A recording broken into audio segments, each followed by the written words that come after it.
He said, one more. Aren't you bigger than Russell? I think it's because you're younger, but that's why. I guess there's comparisons. Anytime quarterback can runs, they compare us all together. So, yeah, for that sake, yeah. How many additional conversations have you had with Coach Richard this week? Yeah, just a couple. As I said, we've been going against this defense all training camp. I've been studying this defense since he came in and since we started running the scheme. So, a lot of it I've gotten familiar with just over the couple of months. What does Bryce coming back bring to you guys? Yeah, I'm comfortable with Bryce. My first 2 years having Bryce and knowing the success that we had together, he could stretch the field. He's a big, tall receiver, and so that's always good to have. And he's got good hands. And he's going to go compete for the ball anytime it's in the air. Since you played these guys in December, do you look? That's not that long ago.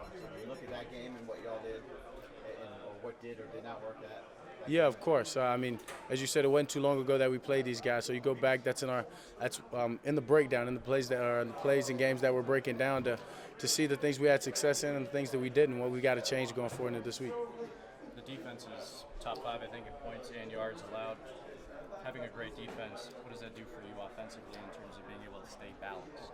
Yeah, it's great. When you see the defense going out there and doing what they're doing, one, that gives us a lot of confidence. That gives us the team a lot of confidence, and just the way that they're playing just allows us to go out there and want to do the same. We want to go get points. We want to go get touchdowns. We want to keep them off the field so they're well rested. So when they go back on there, they keep doing the great things they're doing. But as you said, it serves a great balance to this team. Does Bryce bring something you didn't have? I don't know about that. We've got some receivers with speed. We got some receivers that can go up and compete the ball. He just kind of does a few of those things, but he's just a great element we can add as well. It's your first trip back to Seattle since that preseason game. You ever think back to that game and what went on in that game, how things have changed for you since then? I guess this week kind of makes you a little bit, but just thinking about being in Seattle, I think about the environment, the 12s, and just going into that game, my first, I guess, somewhat real action in that preseason 3 game, just feeling that environment, getting what the NFL is like. I can only imagine going back now for when it really counts. Was it like a shock to your system based on everything happening? Tony got hurt, and they go, "You're up now." I don't know if you say shock. Unfortunately, I've been given the starting position that way in all levels, so it's something that I guess you can say, familiar with. So when that whole deal went down, for me, it was just worried about the play. Wish the best for the guy that went down and thinking that he'll come back. Did you leave the stadium that night thinking, okay, I'm going to have the job, or do you think Tony was okay? No, as I said, I'm thinking Tony's okay. I'm thinking my teammate, a guy that I had grown close to those few months, that he was fine. He's going to come back. And I think he tried to come back into that game, and they didn't let him. So, yeah, nothing in my mind said I was going to end up being the starter. Yeah, very aware. Very aware. Give him a lot of respect. He's a great player. And going back to the game last year, you just turn on the tape and you just see a guy that flies around, a guy that studies the game the right way, that studies his opponents, routes, concepts, and he's just always ahead of the game. So when you're back there, he's a guy that you gotta know where he's at all times. On that note, when you see Earl flying around on the field, what do you have to do to sort of combat how quick he's moving, not let it distract you? It doesn't necessarily distract me, but sometimes you got to use people's strength against them. And so, maybe get them going one way, knowing I want to go the other way or something like that.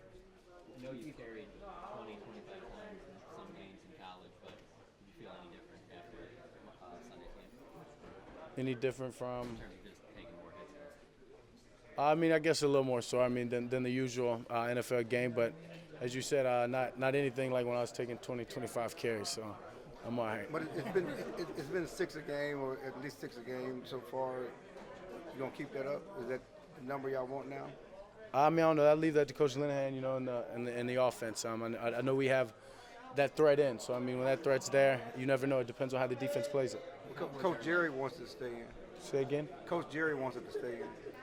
Well, if the defense gives me the read, I'll keep it. You talked before about Zeke. When you hand it off, you'll watch him run. Right. That preseason game up there in Seattle, I think your second series, you got it like 5 straight times. What do you remember about him that day? Yeah, him just coming out, showing how physical he was, his demeanor, the way his attitude when he runs the ball, just everything that he does now. I just remember him showing everybody this is who I am, and this is what you're gonna have to deal with. Zeke has a lot of strengths, but one of them is his speed. What does his speed do for y'all as an offense? Yeah, it's great. I know when he gets past that first level, he has the speed to outrun those guys. And so anytime that you have that and as big and as physical he is, that puts a lot of pressure on the defense. You guys are over the last. Do you think he's even faster than he looks?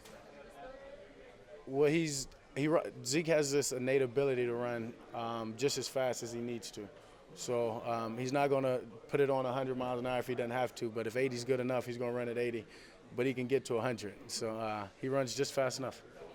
Since you came in the league, Cowboys are 18-1, and you don't turn the ball over at all. How do you balance not turning the ball over, but then still trying to make big plays? Yeah, I mean, it's risk versus reward. And that's what this whole week's about. It's about drawing those plays up, knowing the plays that you want to attack down the field that you I guess you can say might be a risky throw, but you've got to take that chance. That's what this week's about, dialing it up, figuring out what they're going to give us and what big plays they're going to give us from their defensive scheme. But it's just about taking care of the ball. I mean, if we've got the ball, we've got a great chance to win. As you just said, I mean, the numbers are there. How was this offense? Earlier about the environment there. Just it's loud. Other places, it seems to be a different level. I mean, I played a half of a game there, so and you hear about it from a lot of people that have been there, that have traveled there and played there, that the 12s are, I mean, it's crazy. And I know in that preseason game that the atmosphere was off the charts. But I've played in some loud stadiums. I know Denver last year was pretty loud, and going back to college, every week was loud. So it's something that we're preparing for now. We've got the music blasting all the way, and it's about our communication and everything that we need to do to not hurt ourselves. Your record has been better on the road and then at home. Anything you can point to as far as that's concerned, a particular type of preparation or anything? Nah, not at all. How is this offense built to win games in the fourth quarter? Yeah, I mean, the running back, this offensive line that we have, we're physical, and we wear them down in the first, second, and third quarter, and those 4-yard runs start to turn into 14-yard runs, 24-yard runs. And then when we're doing that, we've got you on your heels, and we want to control the game, and it just opens up everything at that point. It's strange not seeing Sherman, these guys that have been staples there in Chancellor. You don't know you haven't played against them, but just you've seen them play. Is it strange not seeing those guys at all? You see the numbers and you don't care about the names. Yeah, I mean, it's been a lot of turnover there. It's been a lot of turnover here. Just kind of got to move on. Happens. Yeah, perfect. Thank you.